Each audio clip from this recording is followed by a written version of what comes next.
வணக்கம். 1001 இரவு அரபு கதைகள்.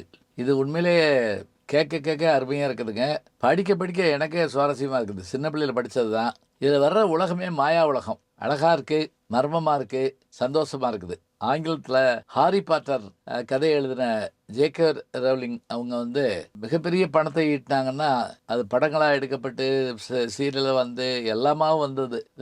நான் ஏர்போர்ட்ல பார்த்துருக்கேன். உலக நாடுகள்ல பயணப்படுறப்ப, ஹாரி பாட்டர் புத்தகம் இல்லாத குழந்தைய நான் பார்த்ததே கிடையாது. எப்படியோ கையில ஒரு புத்தகம் வச்சிருக்கும் அந்த குழந்தை. சரி, நமக்கு அது மாரி அரபு கதைகள். இந்த அரபு கதைகள்ல நம்ம பார்த்துக்கிட்டே வந்தோம் பல செய்தி. ஒரு ஏரியில இருக்கக்கூடிய புதையல பற்றிய கதைய பார்த்தோம். இதுல என்னன்னா, முதல்ல அந்த 3 சகோதரர்கள்ல 2 பேரு ஒரு வேலையும் செய்யாம உருப்படாம போய் அம்மாவையும் பாடாப்படுத்தி, அப்புறம் தம்பிட்டயே இங்க உட்காந்து தின்னுகிட்டு இருந்தாய்ங்க. இவன் போய் மீன் பிடிக்க போவான். முதல் நாள் ஒரு ஆச்சரியம் நடக்குது. ஒரு கருப்பு மனிதன் கோவேறு கழுதையில கைய கட்டி என்னை தண்ணிக்குள்ள ஓடுங்கிறான். திருப்பி வந்தா பாரு, இல்லாட்டி கழுதைய கொண்டு குடு, ஒரு ஆள் ரூ. 100 குடுப்பாரு. 100 தினார் குடுப்பாருங்கிறான். அதே இவனுக்கு இதுவே புதுசா இருக்கு. செஞ்சுட்டான். மறுநாள் அதே மாரி 2வது ஆள் ஒருத்தன் வந்தான். என்னைய கைய கட்டி உள்ள போடு. நான் வந்துட்டேன்னா பாரு, இல்லைன்னா நீ இத கொண்டு இந்த ஆள்ட்ட குடுத்துருங்கண்ணா. இந்த 2 நாள் இப்படி நடந்தவுடனே இவனுக்கே பயமா போச்சு. என்னடா இப்படி நடக்குதுன்னு. 3வது நாளுங்க. அதே மாரி கோவேறு கழுத. அன்னைக்கு கருப்பு மனுஷன் மாரியே ஒருத்தன். ஆனா இவன் கொஞ்சம் ஆடம்பரமான ஆடை அணிஞ்சிருக்கிறான். அவன் சொல்லி என் கைய கட்டி உள்ள போடுன்னான். இவன் தயங்குறத பார்த்துட்டு, சும்மா போடு ஒண்ணும் ஆகாது அப்படிங்கிறான். உடனே அவனுடைய கைகள பின்னாடி கட்டி அவன தூக்கி ஏரிக்குள்ள போடுறான். நான் கை மேல வந்தா என்னைய பாரு, இல்லன்னா நான் இறந்துட்டேன்னு அர்த்தம்னு அவனும் சொல்லிட்டு போயிட்டான். கொஞ்ச நேரத்துல பார்த்தீங்கன்னா, அவனுடைய கை 2ம் மேல வந்துச்சுங்க. உயிரோட வந்துட்டான். உடனே அவன் என்ன பண்ணான், அவன நீந்தி போய் அந்த காப்பாத்தி மேல கூட்டு வந்துட்டான். இப்ப வந்தவன் அவன பார்த்து, "நீ இப்போது வலையை வீசு ஜுடார்" அப்படின்னு சொன்னான். அவன் வலைய வீசினான். இவன அப்படியே அந்த கை 2யும் மேல தூக்குனவன கூட்டி இழுத்துட்டு வந்தான். அவன் கையில 2 மீன பிடிச்சிட்டு வந்தான் அவன். இப்ப அந்த மீன் வந்த உடனே, அத அவன் சேன பையில போட்டான். இந்த கழுகுல ஏறினான். "வா போவோம்னு" கூப்பிட்டான். இப்ப இந்த ஜுடார் கேட்டான் அவன்ட்ட, "எஜமானே, நீங்கள் யார்? முதலில் இறந்து போனவர்கள் யார்? அங்கிருந்து அந்த கோவேறு கழுதையை கொண்டு கொடுத்தவுடன் 100 பொற்காசுகள் கொடுத்தானே யார்? அந்த வியாபாரி யார்? இந்த கதையை எனக்கு சொல்ல வேண்டும்" என்று அவன் கேட்டான். உடனே இந்த 3வதாக வந்த அந்த கருப்பு மனிதன் தன்னுடைய கதையை ஆரம்பித்தான். "என்னுடைய தந்தையார் பெயர் அப்தல் வாதுத். எங்க தந்தையாருக்கு என்ன சேர்த்து 4 பையங்க. என்னுடைய சகோதரர்கள் தான் முதல்ல இறந்து போனவங்க. எங்க அப்பா யாருன்னு கேட்டீங்கன்னா, எங்க அப்பாவுக்கு மாயமந்திர வேலைகள்லாம் தெரியும். அதுல முக்கியமா பல இத மறைய வைப்பாரு. திருப்பி கொண்டு வருவாரு. அந்த மந்திர சுவடிகள்லாம் வச்சிருந்தாரு. அவருக்கு இந்த காரூன் ஏரியில ஒரு புதையல் இருக்குங்கிற விஷயம் தெரியும். இத எப்படியாவது எடுக்கணும், அதுல இருக்கக்கூடிய அந்த பூதங்கள அடக்கணும், அப்படிலாம் அவர் நினைச்சு வச்சிருந்தார். ஆனா அதெல்லாம் நடக்கிறதுக்குள்ள அவர் இறந்து போயிட்டாரு. இதுல ஒரு ஆச்சரியம் என்ன அப்படின்னா, இந்த மந்திரம் பற்றிய அடங்கிய சுவடிகளை எல்லாம் எங்க அப்பா அவருடைய நெருங்கிய நண்பரான கோஹன் அல் அப்தான் அப்படிங்கிறவர்ட்ட குடுத்து வச்சிருந்தார்.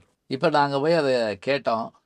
அப்ப அவரு என்ன சொன்னாருன்னா, "இத அடையணும்னு நினைக்கிறவன் அந்த புதையல எனக்கு கொண்டு குடுக்கணும். அப்பதான் நான் அவனுக்கு இந்த சோடிய குடுப்பேன்" அப்படிங்கிறார். உடனே அத தேடித்தான் நாங்க 3 பேரும் வந்தோம். அதுல முதல்ல வந்தது என்னுடைய சகோதரர்கள் 2 பேரு. அவங்க இறந்துட்டாங்க.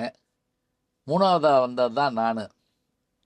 இதுல ஒரு ஆச்சரியம் என்ன அப்படின்னா, சிவப்பு மன்னன் அப்படின்னு ஒருத்தருடைய மகன்கள் இதே மாதிரி மந்திர தந்திரத்துல வல்லவங்க.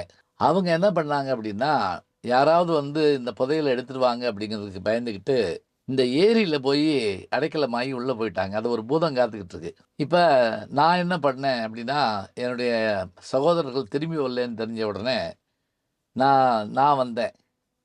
இப்ப நான் உள்ள போயிட்டு 2 மீன பிடிச்சிட்டு வந்தேன் இல்லையா? அந்த 2 மீன் தான் அந்த சகோதரர்கள், அந்த மன்னருடைய மகன்கள்.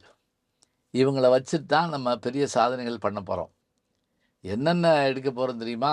ஒரு மந்திரக்கோல், ஒரு மந்திர வாள், ஒரு பூமி உருண்டை மாதிரி எந்த பக்கம் திருப்பினாலும் போற மாதிரி ஒரு உருண்டை. இந்த மாதிரியான அபூர்வமான விஷயங்கள் எல்லாம் அதுல இருக்கு.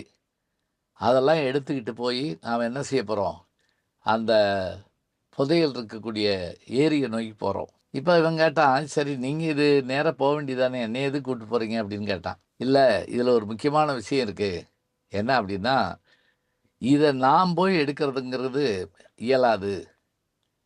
இது யாரால் முடியும்னு சொல்லி அந்த ஏட்டுச்சுவடியில் இருக்குன்னா, ஜுடார் என்கின்ற ஒருவன் மூலம்தான் அதை எடுக்க முடியும்னு இருக்கு. அந்த ஜுடார் யார், எங்கே இருக்கான்னு நாங்கள் எல்லாருமே தேடிக்கிட்டே இருந்தோம். அப்போ தான் ஜுடாருங்கிற பேருடைய நீ இந்த நகரத்தில் இருக்கேன்னு தெரிஞ்சது. அதனால் உன்னையும் கூட்டிக்கிட்டு இப்போ நாங்கள் வந்து அந்த புதையல் எடுக்க போகலான்னு இருந்தோம். நீ என் கூட வா, உன் வீட்டுக்குரிய பணத்தை கொடு, உனக்கு ஒரு கோவிலுக்கு எழுத வாங்கி தர்றேன், நம்ம பயணப்படுவோம், போய் அதை நோக்கி போவோம்னு சொன்ன உடனே சரின்னு தன்னுடைய வீட்டுக்குரிய பணத்தை கொடுத்துட்டு பெறப்படுறாங்க. இவங்க போய் அந்த ஏரியில் இருக்கக்கூடிய புதையல் எடுத்தாங்களா?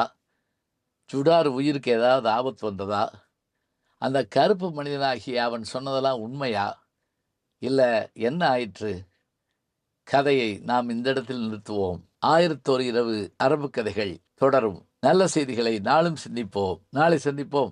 வணக்கம். ஜி ஞானசம்பந்தன் யூடியூப் சேனல் பாருங்கள். உங்களை தேடியே உங்கள் வீட்டுக்கு வருது. கேட்காம ஒரு விஷயம் உங்களை தேடி வருது பாருங்கள், அதை பிடிச்சி வச்சுக்கோங்க. நம்முடைய யூடியூப் சேனலை சேர்ந்து Instagram, Facebook, Twitter, blog, WhatsApp channel என்று அத்தனையிலும் நான் முன்தொடர்ந்து செல்கிறேன். நீங்கள் பின்தொடர்ந்து வாருங்கள்.